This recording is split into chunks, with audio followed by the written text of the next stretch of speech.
Bien. L'objectif est maintenant de travailler sur l'idée de démontrer des inégalités avec des fonctions, donc des inégalités sur des choses qui dépendent de x.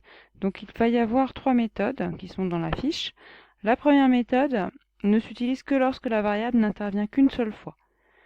C'est-à-dire, par exemple, dans ce premier cas typiquement, si je veux démontrer, ici j'ai une inégalité dans laquelle la variable x n'intervient que ici, une fois, ni ici, ni ici.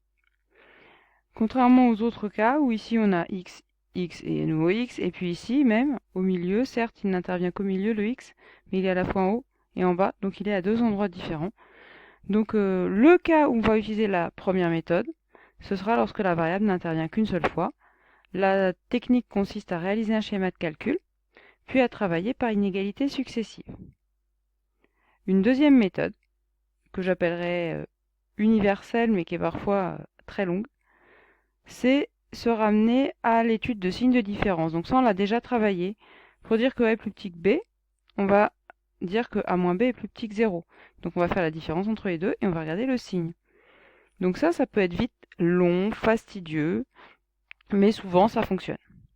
Et puis une troisième méthode qui va être assez efficace dans le cas où un seul membre comporte la variable. C'est le cas de celle-là, ici et là il n'y a pas la variable, et de celle-là, ici et là il n'y a pas la variable. On va pouvoir étudier les variations d'une fonction et s'en servir. Donc par exemple ici et par exemple ici.